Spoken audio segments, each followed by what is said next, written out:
Uma das primeiras coisas que aprendemos a fazer,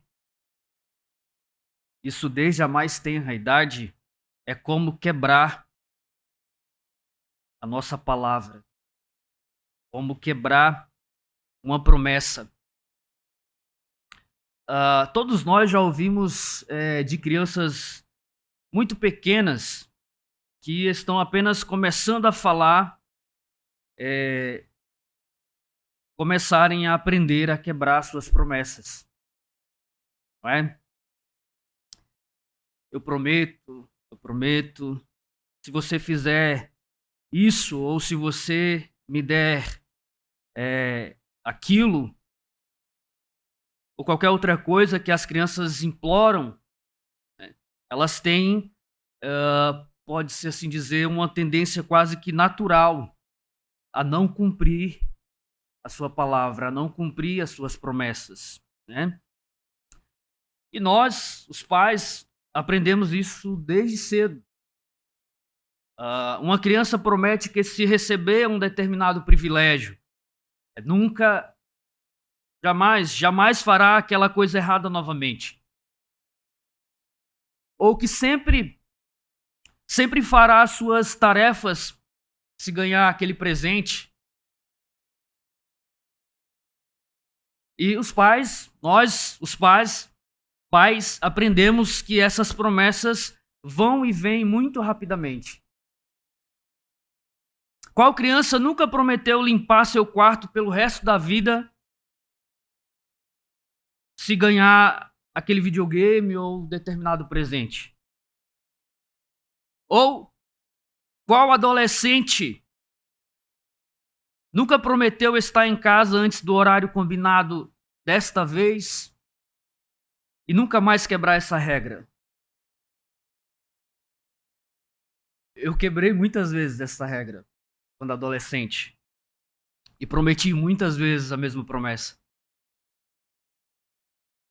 Claro, irmãos, não são apenas as crianças que fazem isso. Quanto mais velhos ficamos, maiores se tornam as promessas e, consequentemente, maiores as consequências de quebrá-las. Essas consequências se tornam muito maiores. Pense, em quantas vezes a promessa de na alegria ou na tristeza foi quebrada?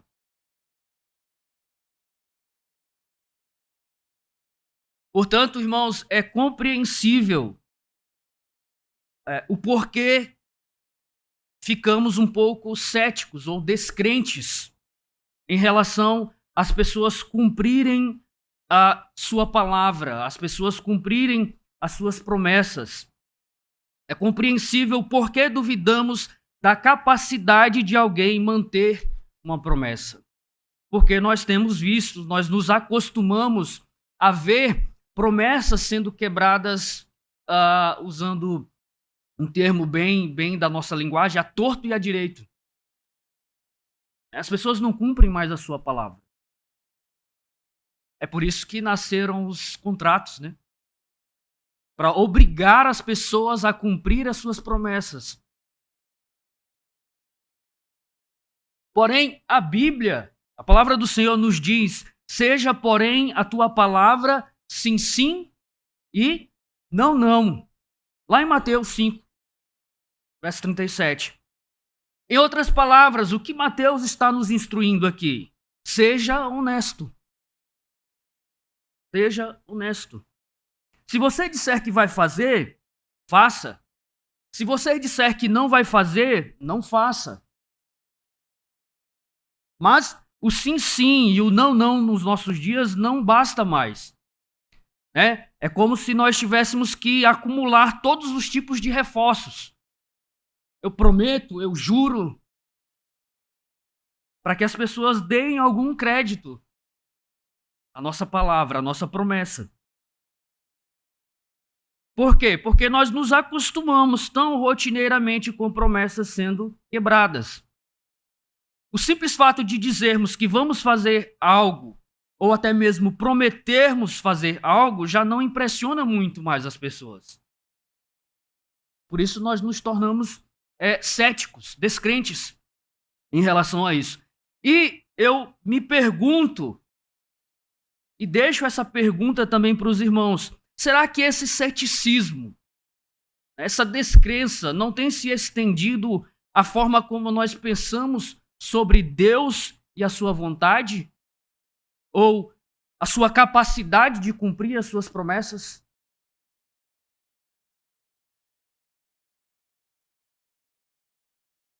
Vejam o contexto da nossa passagem. Nós já vamos chegar lá, tá? Em Gênesis 17.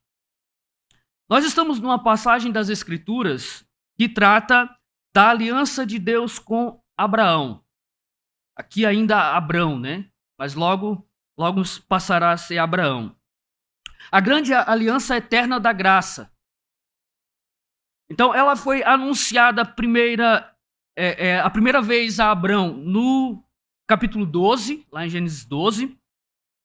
E, novamente, ela é mais detalhada e revelada em Gênesis capítulo 15, como nós vimos recentemente. E, se Deus nos permitir, nós veremos, pelas próximas exposições, como ela é reafirmada e selada com um sinal aqui em Gênesis capítulo 17.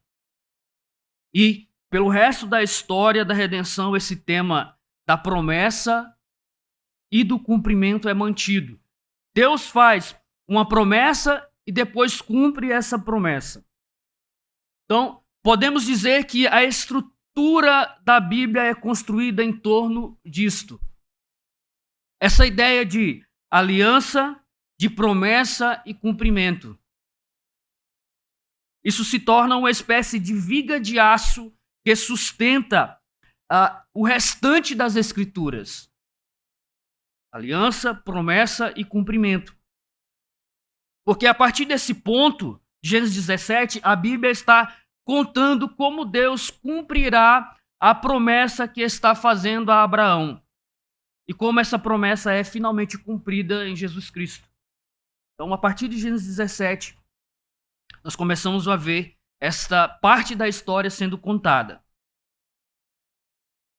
Então, irmãos, vejam como Deus é maravilhoso. Gênesis 16, que expomos na última oportunidade. Em Gênesis 16, a fé de Abrão começa a vacilar. E Sarai, então, o convence a buscar uma resposta pecaminosa para as promessas de Deus em Agar, a sua serva. Assim, Abrão concebeu um filho com Agar, mas esse filho não foi escolhido por Deus para ser o herdeiro da aliança. A falha de fé de Abrão.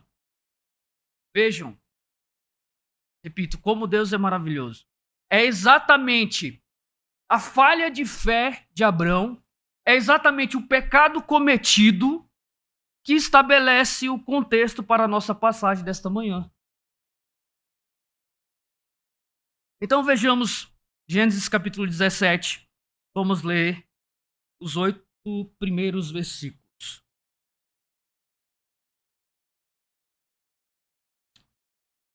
Diz assim a santa palavra do Senhor. Quando Abrão atingiu a idade de 99 anos, o Senhor apareceu a ele e disse: Eu sou o Senhor Deus, o Deus Todo-Poderoso. Ande na minha presença e seja perfeito. Farei uma aliança entre mim e você e darei a você uma descendência muito numerosa. Abrão se prostrou com o rosto em terra e Deus lhe falou: Quanto a mim, esta é a minha aliança com você. Você será pai de muitas nações. O seu nome não será mais Abrão, e sim Abraão, porque eu o constituí pai de muitas nações. Farei com que você seja extraordinariamente fecundo. Irmãos, é um homem de quase 100 anos, sem filhos praticamente, recebendo a promessa de que ele será feito extremamente fecundo. Extraordinariamente fecundo. De você farei surgir nações e reis procederão de você. Estabelecerei uma aliança entre mim e você e a sua descendência no decurso das suas gerações, vírgula, aliança perpétua, para ser o seu Deus e o Deus da sua descendência. Darei a você e à sua descendência a terra onde você é estrangeiro, toda a terra de Canaã, como propriedade perpétua, e serei o Deus deles. Verso 8. Vamos orar? Feche seus olhos. Agora, Pai bendito e santo, pedimos a tua ajuda para ouvir e compreender a tua palavra. Pedimos que a tua graça nos ajude a recebê-la com alegria, para que nós entendamos e compreendamos o que dizes aqui ao teu povo. Usa, Senhor, a tua palavra hoje, nesta manhã, para nos fazer crescer e aprofundar a nossa fé e a nossa confiança em ti, para crescermos no nosso amor por ti, para crescermos na nossa conformidade ao Senhor Jesus Cristo. Isso te pedimos em nome de Cristo, nosso Senhor. Amém. E amém. Bem, irmãos, no tempo que nos resta, quero analisar essa passagem considerando 4 grandes realidades sobre Deus e a sua aliança. Nós temos falado bastante sobre aliança, pois é o contexto dos últimos 4 ou 5 capítulos de Gênesis. Então nós veremos o Deus temendo, o seu caráter e a sua vontade. O mandamento da aliança, que este mandamento reflete graça e obediência. O nome audacioso, tanto a questão do nome, do novo nome que nos é apresentado sobre Deus, o novo nome de Deus que nós vemos aqui, é a primeira vez que este nome aparece, e também a troca de nome de Abrão para Abraão. Então, a fé contra as aparências. E veremos também a promessa preciosa que é o cerne de tudo. Temos um Deus maravilhoso, irmãos. Agora, quando eu digo maravilhoso, você pode pensar em algo comum, algo trivial, tipo, nossa, que sorvete maravilhoso, né? Mas a palavra maravilhoso, principalmente aqui no contexto bíblico, ela tem um peso tremendo. Ela carrega a ideia de algo temível, que enche de reverência e temor santo. É uma palavra que só se aplica a algo indescritivelmente grandioso, maravilhoso. Então, Deus está em primeiro plano neste capítulo. E como tende a estar em toda a Bíblia, em toda a Sagrada Escritura. Embora a Bíblia nos conte histórias humanas, podemos dizer assim, como a história de Abrão e de Sarai, nós devemos nos lembrar que, em última análise, a história deles é a história de Deus. História de Abrão e Sarai é a história de Deus, em última análise. Eles fazem parte do drama que Deus está escrevendo. Deus não é um figurante nessa história. Deus não é um figurante na história deles, mas eles são participantes da história de Deus. Assim como você e eu. E nós, assim como eles, não somos os protagonistas dessa história. É Deus quem fala e se revela. É Deus quem reitera a promessa. É Deus quem comanda o seu servo, Abraão. E em suas palavras e atos, Deus está nos falando sobre si mesmo. Deus não desperdiça palavras. E aqui, quando ele se refere a si mesmo, ele está nos ensinando algo precioso. O Deus Todo-Poderoso. Veja, irmãos, Deus vem a Abrão cerca de 13 anos depois de sua última comunicação, que foi registrada após o nascimento de Ismael. Então passou-se 13 anos. Observe o que ele diz sobre si mesmo. Ao se apresentar mais uma vez a Abrão. Veja a segunda parte do versículo 1. Eu sou o Deus Todo-Poderoso. Novamente Deus está se reapresentando a Abrão e novamente com um nome diferente, usando termos diferentes. Ele continua: ande na minha presença e seja perfeito, ou íntegro, em outras traduções. Mas vamos nos concentrar primeiro no que Deus diz sobre si mesmo. Ele vem com um nome. Eu sou o Deus Todo-Poderoso. No hebraico original é El Shaddai. A palavra El é comumente traduzida como Deus. É consenso. Shaddai é um pouco mais complexa. Por exemplo, a tradução grega, a Septuaginta, averte como Todo-Poderoso. E é assim que nós temos no nosso português.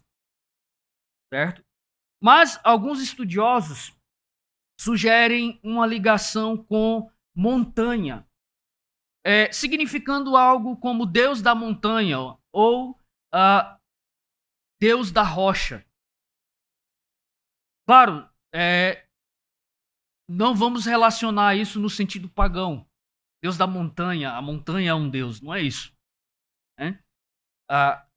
Mas como rocha inabalável, fortaleza poderosa. Nós vamos encontrar esses termos em Salmos, em abundância. Outros ligam a ideia de abundante, ou aquele que abençoa. Então temos todas essas nuances relacionadas à palavra, ao termo hebraico Shaddai. Mas o que importa, irmãos, é que todas essas nuances, elas convergem entre si. El Shaddai é o Deus cujo poder é absoluto, inabalável como uma rocha, e aquele que tem o verdadeiro poder de abençoar.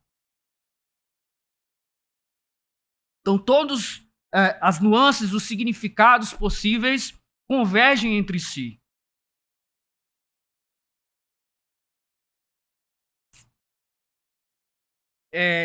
Este poder é visto sempre, quase sempre nas Escrituras, em contraste com a fragilidade do homem. O que Abrão e Sarai representaram no capítulo 16, senão um fracasso miserável? E agora Deus se apresenta como o Deus Todo-Poderoso, o El Shaddai, aquele que é inabalável, aquele que é poderoso, aquele que sustenta e aquele que verdadeiramente tem o poder de abençoar. Então, eles falharam na fé, falharam na obediência, falharam no caráter, mostraram que são frágeis, que são humanos, que lutam contra o pecado, assim como nós. Então, como já disse, Deus, após 13 anos de silêncio, vem e anuncia: eu sou o Deus que não falha. Eu sou o Deus Todo-Poderoso, inabalável e bendito. Antes de reafirmar a aliança, Deus anuncia o seu poder Este poder que é inteiramente capaz de vencer e vencerá a fragilidade humana. Este não é o Deus bem intencionado, mas fraco de boa parte do cristianismo contemporâneo. Este é o Deus Todo-Poderoso e a sua vontade é irrevogável. A vontade de Deus é irrevogável. Novamente, isso o coloca em contraste com todas as criaturas. Nós podemos ter uma vontade forte ou, comumente falamos, podemos ter força de vontade. Mas ela pode ser quebrada, frustrada, alterada constantemente. Essa vontade não tem força suficiente para permanecer. A vontade de Deus, embora em contraste com a nossa vontade, que pode ser quebrada, que pode ser frustrada, a vontade de Deus não pode. O capítulo 17, como disse, se passa após 13 anos dos eventos descritos no capítulo 16. Agar retornou a Sarai, conforme foi ordenada. Ela deu a Abrão um filho, a quem ele chamou de Ismael, conforme a ordem dada por Deus.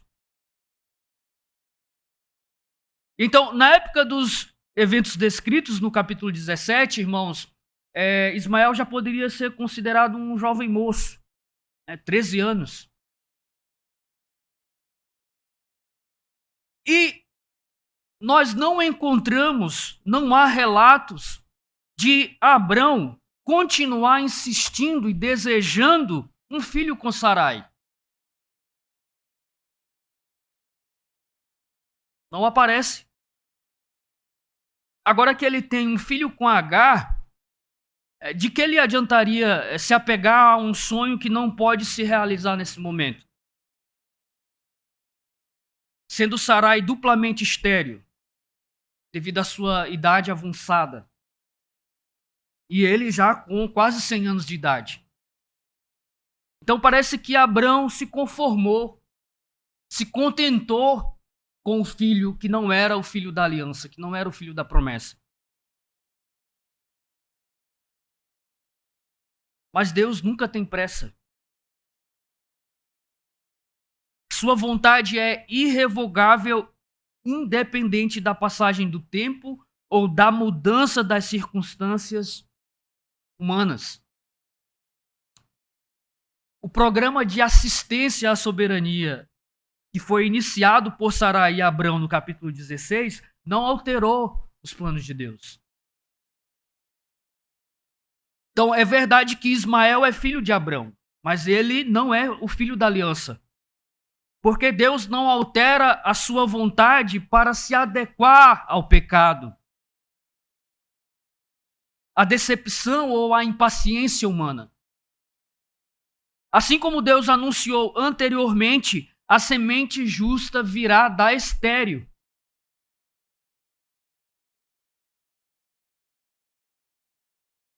Não é de se admirarmos de que muitas vezes fiquemos perplexos com a vontade de Deus. Para nós, a vontade de Deus pode parecer lenta. Pode parecer difícil e às vezes até mesmo confusa para nós. Mas por mais lenta e impenetrável que nos pareça, a vontade de Deus é perfeita. Ele não mudará os seus planos para se adequar à nossa impaciência, ou muito menos à nossa falta de compreensão. A vontade de Deus nunca depende das nossas ações e atitudes. Em vez disso, a vontade de Deus é produto do seu próprio poder onipotente. E meu irmão, esta é uma notícia abençoadora consoladora. Pense nisso. A vontade imutável de Deus não é produto de teimosia pecaminosa,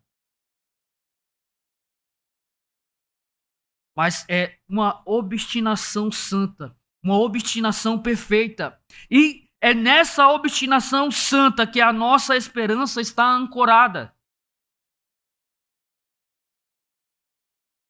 Pois, pense um pouco.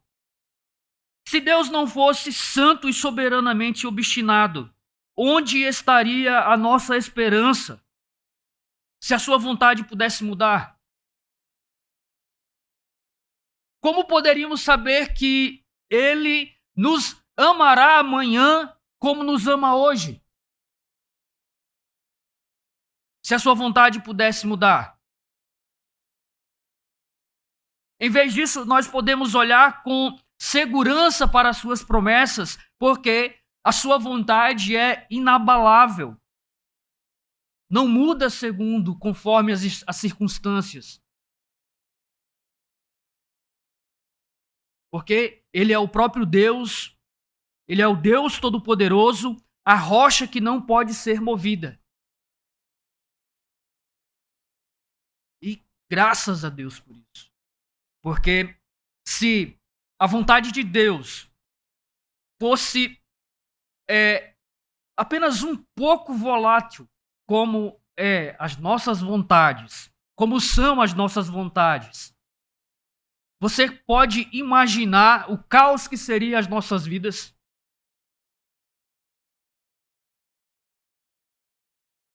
Mas a vontade de Deus é como uma rocha, uma montanha que não pode ser movida. Vamos considerar em segundo lugar o mandamento da aliança. Olhemos novamente para os versículos 1 e 2. Irmãos, uma das coisas que as Escrituras deixam muito claro sobre a aliança de Deus com Abrão, com o seu povo, até mesmo desde a cerimônia de ratificação do capítulo 15, e até o seu cumprimento em Jesus Cristo, é que se trata de uma aliança graciosa. O cumprimento da aliança, da graça, jamais dependerá da obediência do povo de Deus. Concordam? E as condições do cumprimento da aliança jamais será anulada pela desobediência do povo de Deus. As condições para o cumprimento da aliança repousam inteiramente nas mãos de Deus. Correto? Nós temos visto isso aqui. Agora, pode parecer estranho que Deus anuncie expectativas ou condições para Abrão e todos os seus descendentes pela fé. E isso inclui todos os cristãos, judeus e gentios de todas as nações. Na cerimônia da aliança ficou claro que Deus cumpriria todas as condições da aliança. Mas agora, no capítulo 17, Deus diz a Abraão que ele deve guardar a aliança. O Senhor apareceu a ele e disse: Eu sou o Deus poderoso. E então o que o Senhor diz? Ande na minha presença e seja perfeito, ou seja, íntegro. Há uma exigência aqui. Percebem isso?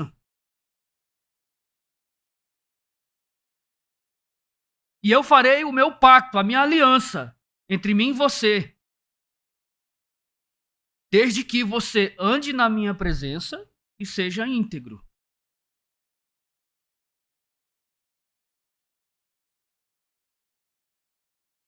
Esta é uma expressão condicional, não é?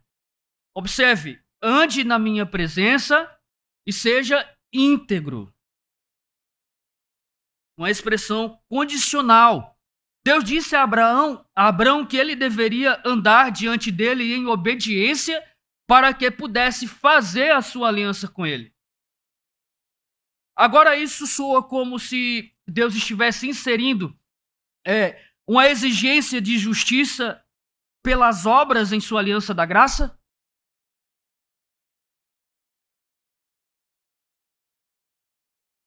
Como pode a aliança ser graciosa se também envolve condições? A graça não elimina toda a noção, toda e qualquer noção de condições? O que acham? Bem, não exatamente.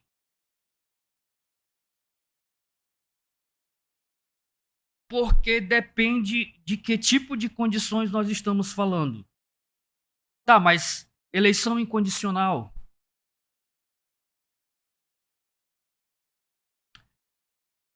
Bem, irmãos, nós precisamos de um pouco mais de teologia aqui.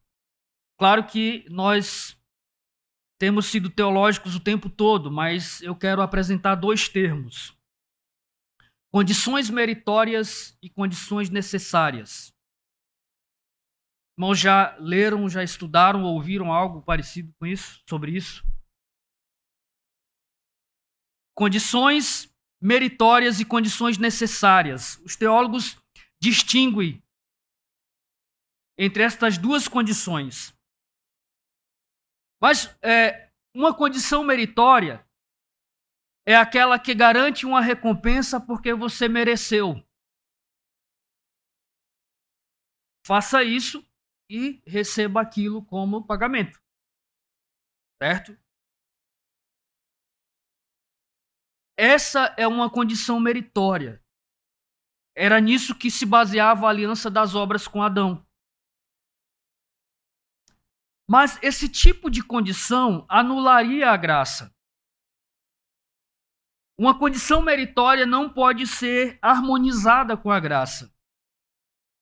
Portanto, o que nós sabemos sobre essa condição apresentada nos versículos 1 e 2 é que ela não é uma condição meritória. Logo, ela deve ser uma condição necessária. Mas o que é uma condição necessária? Uma condição necessária refere-se a algo que deve estar presente para que o objetivo seja alcançado, mas em si não é merecida. Uma fé viva é a condição necessária da aliança da graça. Mas não é meritória porque a fé para crer é em si um dom de Deus, um dom da graça de Deus. Os irmãos estão entendendo? Vamos lá, eu vou tentar ilustrar. Imagine que alguém, por pura generosidade, chega até você e diga, considerando que você goste muito de futebol, não é o meu caso, mas alguém chega até você e diz, tenho 2 ingressos para a final da Copa do Mundo. Você é aficionado por futebol. Então ela diz, são meus, mas eu quero dar para você. Toma aqui, são seus.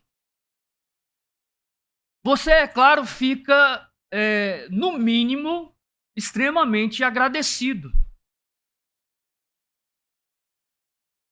Você então pega esses ingressos caríssimos, que não lhe custaram nada, mas alguém pagou um preço caro por esses ingressos, custou um preço caro, alguém pagou por eles e depois os deu a você.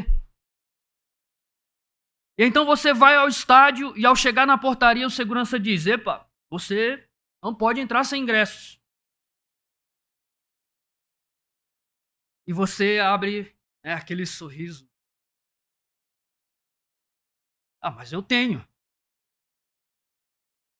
Eu tenho os ingressos. E você mostra o ingresso que foi um presente completo.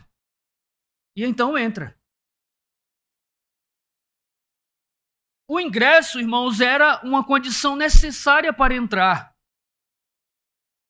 Tinha que estar presente, senão você não entraria no estádio. mas ele não foi comprado por você. Foi dado a você. Essa é a natureza da condição na aliança da graça. É uma condição necessária, mas não é meritória. Ela tem que estar presente.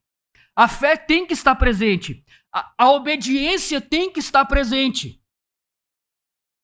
Mas não confere nenhum mérito, porque o dom da fé é concedido a você gratuitamente. E foi pago um alto preço. Os irmãos compreenderam? Então,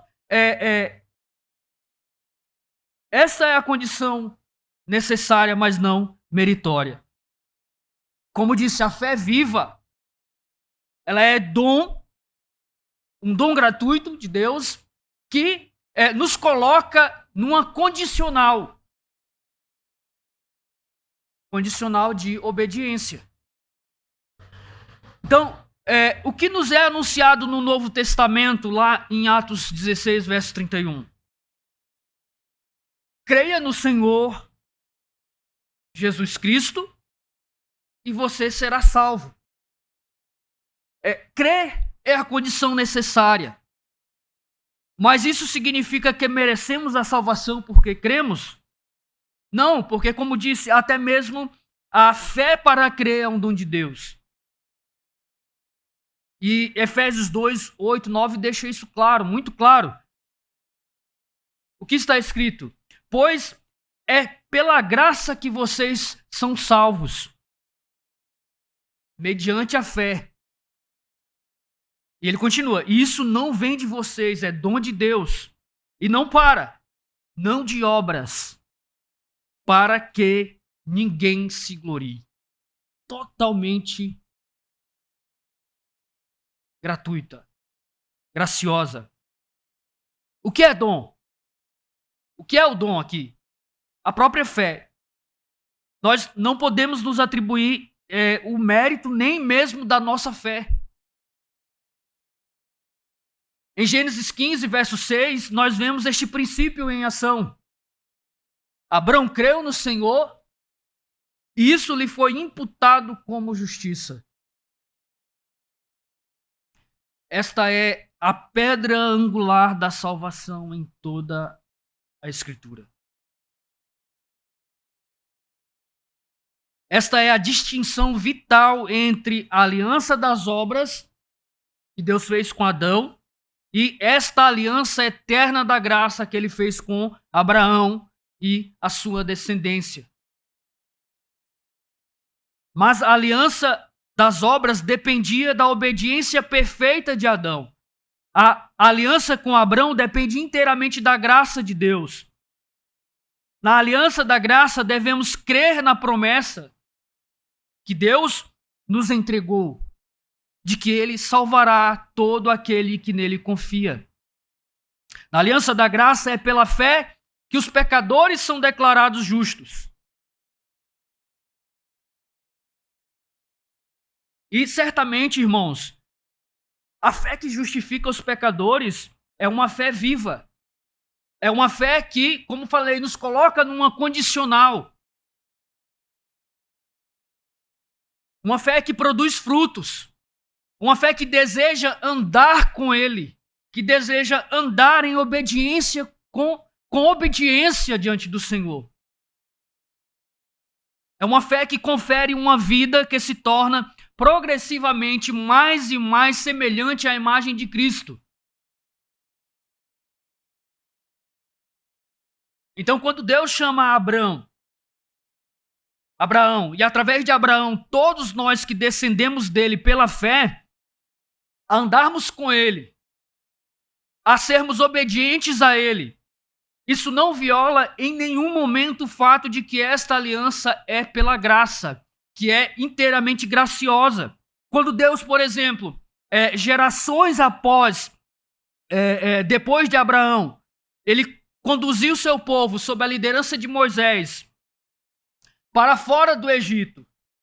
E então, no sopé do Monte Sinai, Deus apresenta-lhes a sua santa lei moral, os 10 mandamentos.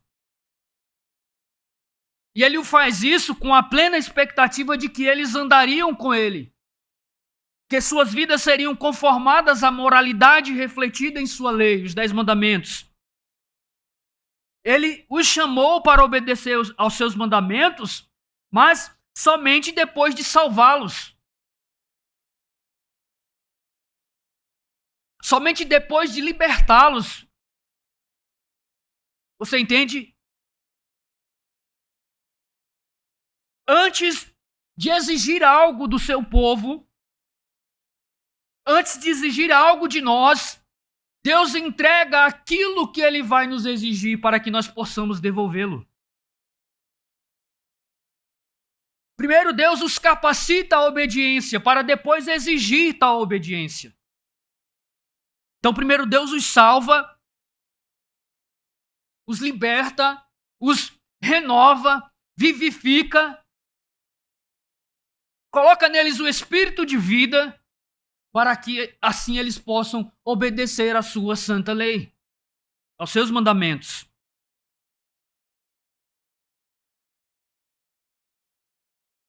Ele os chamou para obedecer, mas somente depois de salvá-los. A libertação deles do Egito não dependia da obediência da lei. Pelo contrário, a lei lhes foi dada depois que Deus os salvou.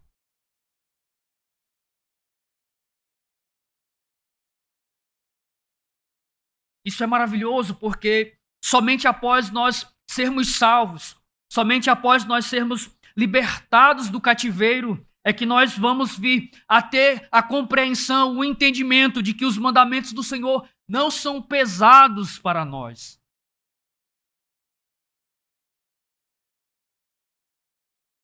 Deus não exige de nós uma obediência sofrida. Pelo contrário, os seus mandamentos são para nos dar vida.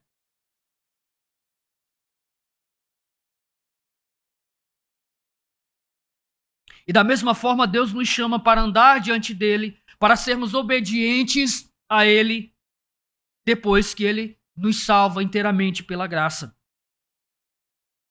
A graça de Deus com o seu povo não diminui de forma alguma a sua expectativa de que andemos com ele em obediência. Contudo, irmãos, não é a obediência frutífera do cristão que o justifica. Não é a obediência que justifica pecadores. A obediência é a evidência de uma fé viva, mas nunca o instrumento da nossa justificação diante de Deus. Nós o amamos porque ele nos amou primeiro. Então, se o amamos, se amamos os seus mandamentos, nada melhor para testificar verdadeiramente sobre isso do que andarmos em obediência aos seus mandamentos.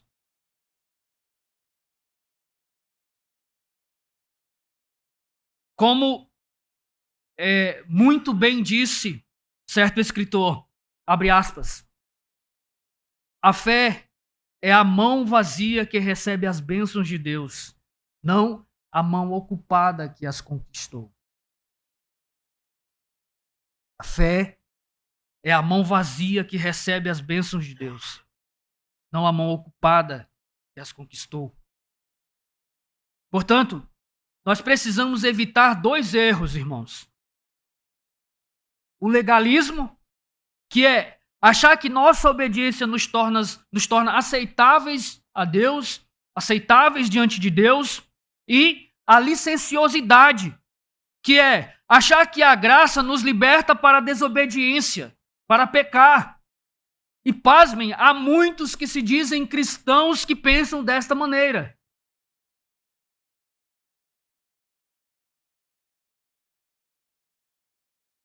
Não podemos cair nesses 2 erros, o legalismo e a licenciosidade. Nós somos salvos, somos chamados para as boas obras que foram preparadas de antemão pelo Senhor. Então não podemos cair nesses 2 erros, legalismo e licenciosidade. Ambos os caminhos estão errados e levam a uma distorção da palavra de Deus em geral e do evangelho em particular. A palavra de Deus e o evangelho que ela proclama estão repletos de graça e verdade e de um chamado para andar com ele. Graça e verdade e um chamado para andarmos com ele em obediência e integridade. Nas promessas de Deus e na pessoa de Jesus Cristo, que cumpre essas promessas, nós vamos encontrar a imagem mais perfeita e bela da graça, da verdade e da fidelidade. Graça, verdade e obediência. Em Cristo nós temos a imagem mais perfeita, mais fiel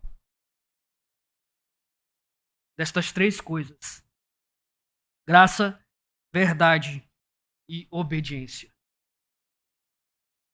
O Evangelho, irmãos, é graça e verdade. Em Cristo somos salvos pela graça. E em Cristo somos chamados a segui-lo em obediência. O fato de ele nos salvar ter sido pela graça não diminui o seu chamado. Sigam-me, tome a sua cruz e siga-me. É por graça. A fé é um dom gratuito, mas nos coloca em uma condicional. Obediência. Pois o dom da fé, a fé viva, é uma fé que obedece e que gera frutos de justiça.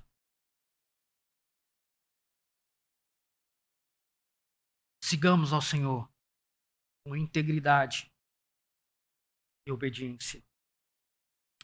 Em terceiro lugar, vamos ver um nome audacioso. Vamos observar nos versos 4 ao 6. Então, este é o capítulo em que vemos a grande mudança do nome de Abrão. Irmãos, antes de considerarmos o novo nome de Abraão, os irmãos já se perguntaram o significado deste nome Abrão?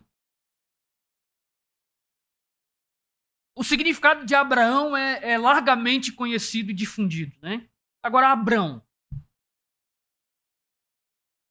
Abrão significa algo como pai exaltado ou pai de um povo. Já pensaram como deve ter sido difícil para Abrão carregar seu próprio nome? Durante muito tempo ele foi um homem sem filhos, em uma cultura onde a esterilidade era vista como desgraça e falta do favor divino. Então, por aproximadamente 100 anos, Abrão carregou um nome que significa pai exaltado ou pai de um povo.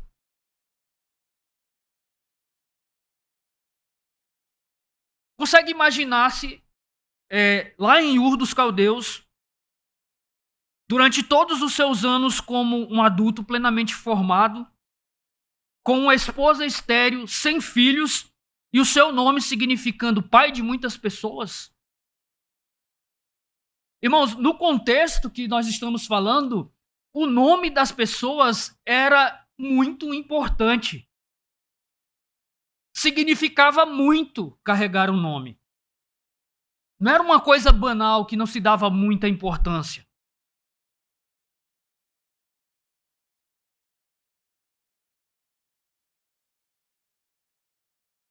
As risadas, o escárnio, enquanto ele estava nos portões da cidade com outros líderes da cidade, e as pessoas viam como os seus esforços eram inúteis, porque este homem que se chamava pai exaltado continuava sem filhos. Seu nome era uma ironia, era como se seu nome fosse uma piada cruel. Como um homem sem filhos se chama pai exaltado, pai de muitos filhos? Mas Deus vai além. Deus é audacioso. Vejam novamente os versículos 4 e 6. Quanto a mim, esta é a minha aliança com você. Você será pai de muitas nações. O seu nome não será mais Abrão, e sim Abraão, porque eu o constituí pai de muitas nações. Farei com que você seja extraordinariamente fecundo. De você farei surgir nações e reis procederão de você. Então Deus agora diz a Abrão que mudará o seu nome para Abraão, que significa pai de nações. Nações, é no plural mesmo. Este homem com apenas um filho, fruto de um erro pecaminoso, e sem esperança de aumentar esse número, porque tendo ele quase 100 anos de idade, então ele deve ter ao menos considerado a humilhação de ter que carregar um nome muito mais audacioso do que o seu nome anterior. E ele tem pouco, ou melhor, dizendo, não tem nada que ele possa fazer para tornar isso uma realidade. Nada ao alcance dele que ele possa fazer para tornar este nome audacioso em uma realidade. Pai de muitas nações, ou pai de nações. E é exatamente nisso que reside o cerne da aliança. A aliança da graça não é uma parceria entre iguais. Ela será cumprida inteiramente de forma milagrosa por Deus. Assim como ele nos salva. A salvação não é uma relação simbiótica, onde Deus faz a parte dele e nós fazemos a nossa. Aliás, usar um termo um pouco mais conhecido entre nós, não é uma relação sinergista, onde duas partes iguais têm papéis diferentes. Não, é uma relação monergista. Ele salva somente pela graça e somente ele salva. E então ele demonstra isso prometendo um filho de um ventre morto e de um corpo amortecido pela velhice, para que não haja nenhuma dúvida. A glória é somente dele. Somente dele. Abraão seria de fato pai de muitas nações. Literalmente no sentido biológico, como nós veremos lá em Gênesis capítulo 25, onde nos é apresentado duas genealogias que traçam a origem de várias nações até Abrão. E veremos ainda uma genealogia adicional no capítulo 36. Portanto, sim, nações e reis vieram através de Abraão. Mas o cumprimento desta promessa, irmãos, é muito mais profundo. Porque Abrão não se tornaria apenas pai biológico de muitas nações, pai biológico de alguns reis, mas ele seria pai de todos os que creem. E o rei dos reis viria da sua descendência.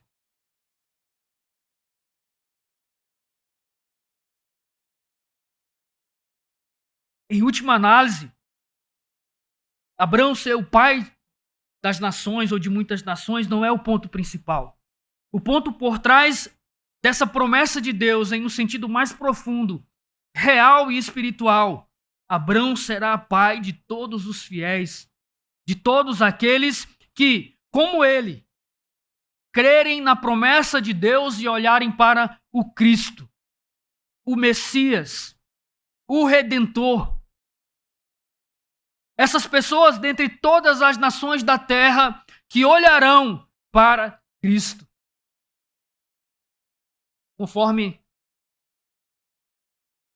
o salmista escreve lá no Salmo 187, e Paulo escreve aos Gálatas e aos Romanos. Este é, sem dúvida, um tema central lá na carta de Paulo à igreja da Galácia, Gálatas. Ouçam o que Paulo escreve aos Gálatas, lá no capítulo 3. Nós lemos aqui na liturgia, mas eu vou ler novamente. Paulo escreve o seguinte: saibam, pois, que os que são da fé são filhos de Abraão. E a Escritura, prevendo que Deus justificaria os gentios pela fé, anunciou antecipadamente o evangelho a Abraão, dizendo: em ti serão benditas todas as nações da terra. Então, aqueles que receberam o dom da fé são abençoados juntamente com Abraão, o homem de fé.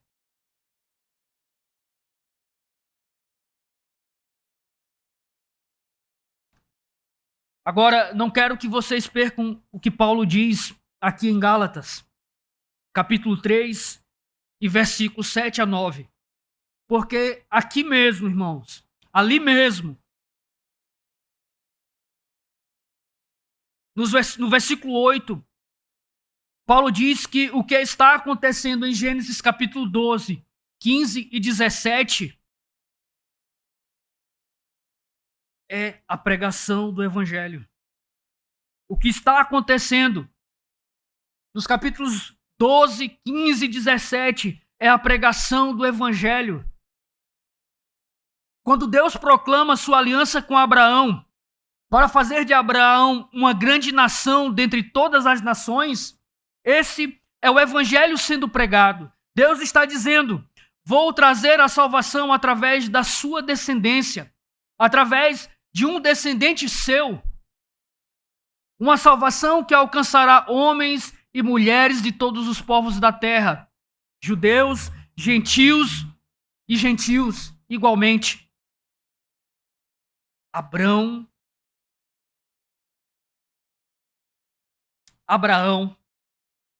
já pronunciei tantas vezes Abraão que agora vai ser difícil passar a pronunciar Abraão, irmãos. Mas Abraão ouviu o evangelho sendo pregado pelo próprio Deus. Gênesis 12, Gênesis 15, Gênesis 17. A essência do que pregamos hoje não é diferente daquilo que Deus proclamou a Abraão. Que a justiça, a justificação, a salvação vem pela graça mediante a fé em Cristo. Cristão, você é a prova de que Deus tem sido fiel a essa promessa. Eu e você, nós somos a prova de que Deus tem sido fiel no cumprimento da sua promessa. Você é a prova de que o nome audacioso de Abraão foi e continua sendo cumprido na igreja de Jesus Cristo. Povos de todas as nações, povos de todas as línguas estão sendo congregados debaixo do nome de Cristo, o Rei dos Reis.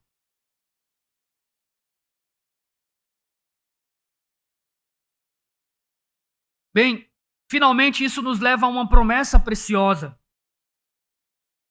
Olhemos novamente para os versículos 7 e 8.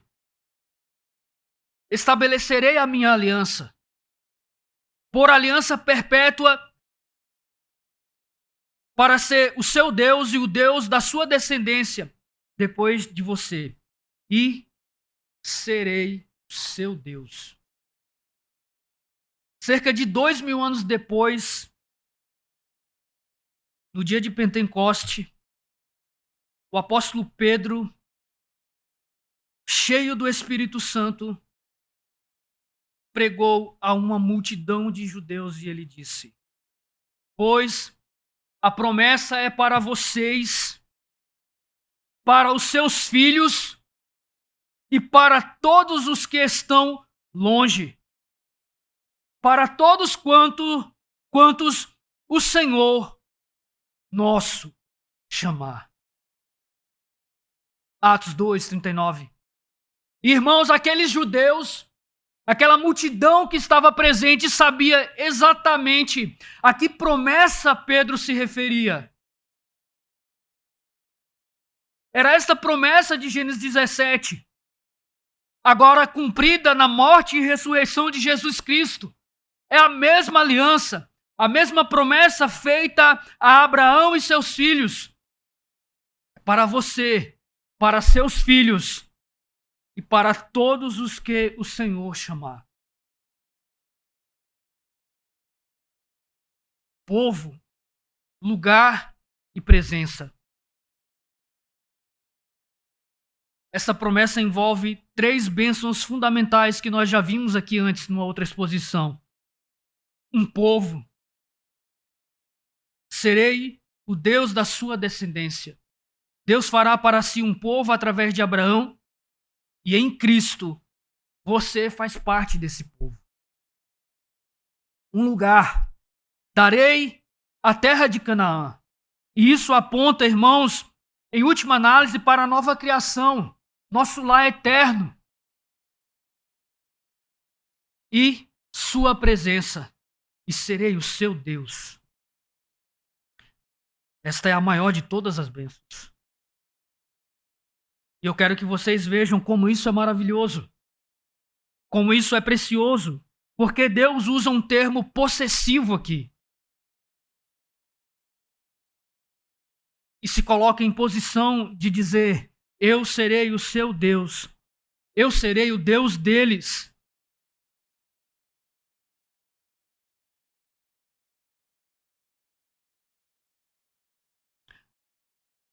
O grande teólogo escocês Donald MacLeod escreveu o seguinte, abre aspas: o que significa isso? Significa que Deus está dizendo voluntariamente a Abraão e a nós: eu serei seu. Eu existirei para você e por você. Eu exercerei a minha divindade, a minha soberania por você. Eu serei comprometido com você. Não há como isso ser melhorado. Não há promessa mais gloriosa, nem em Romanos, nem em Hebreus, nem em Apocalipse, nem no Evangelho de João, nem no cenáculo, em lugar nenhum. Essas palavras da aliança abraâmica nunca foram superadas e nunca serão. Fecha aspas. Eu serei seu.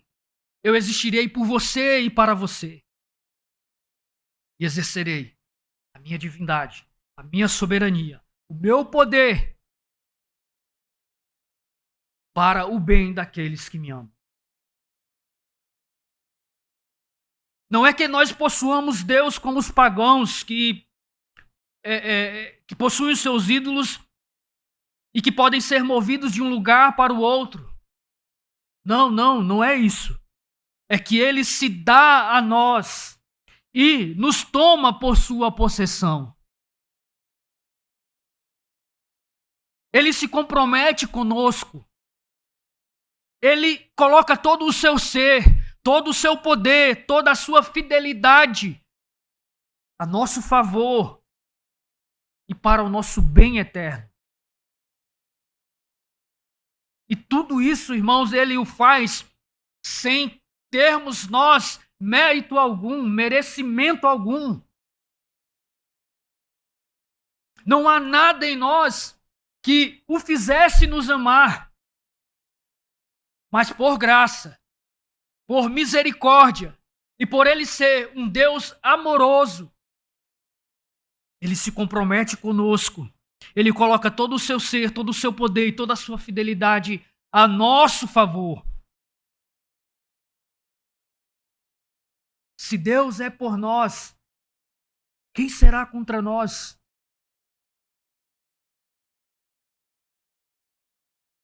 Você percebe a maravilhosa conexão, a maravilhosa harmonia das Escrituras? Que nesses primeiros capítulos de Gênesis, a promessa que Deus está fazendo a esse homem são as mesmas promessas pelas quais somos salvos hoje. E Deus será nosso Deus. Ele é o nosso Deus.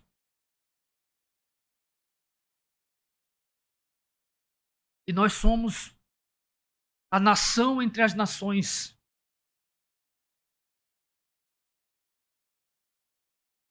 A nação entre as nações.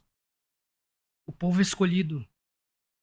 O povo de Deus, o povo desta aliança, a igreja de Cristo, não parece muito importante aos olhos do mundo.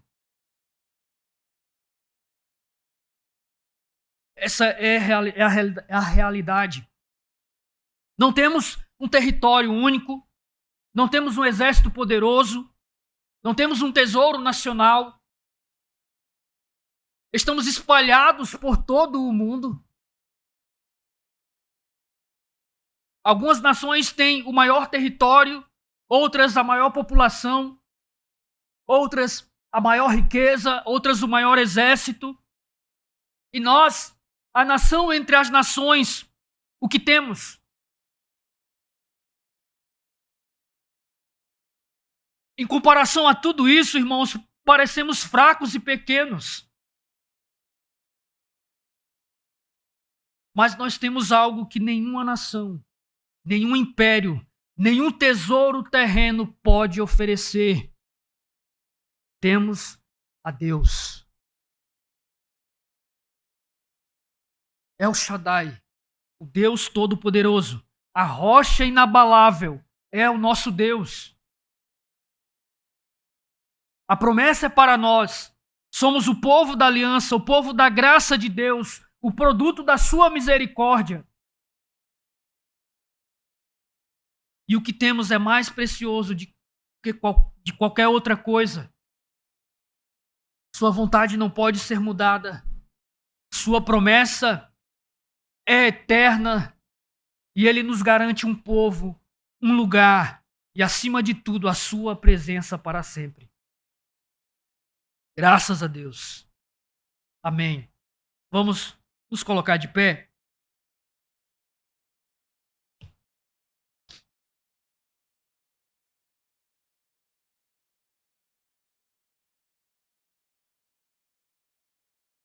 Vamos, uma vez mais, ao Senhor em oração. Curve a sua cabeça. Agora, Senhor, nosso Pai e nosso Deus, nós pedimos que, em Tua graça, o Senhor fixe a Tua palavra em nossos corações. Lembra-nos a cada dia que somos o fruto da Tua graça por meio de Jesus Cristo. Oramos, Pai, por qualquer pessoa que ouça isto. Concede-lhes, ó Deus, a fé para crer em Ti, para ser enxertada em Teu povo, Tua nação santa. A fé para estar entre aqueles que podem dizer: o Senhor é o meu Deus, o Senhor é o meu socorro, o Senhor é a minha rocha, o Senhor é o meu Deus, aquele que me abençoa, o Deus de quem flui todas as bênçãos. Este é o meu Deus. Nós oramos, Pai, em nome de Cristo Jesus, o nosso Senhor.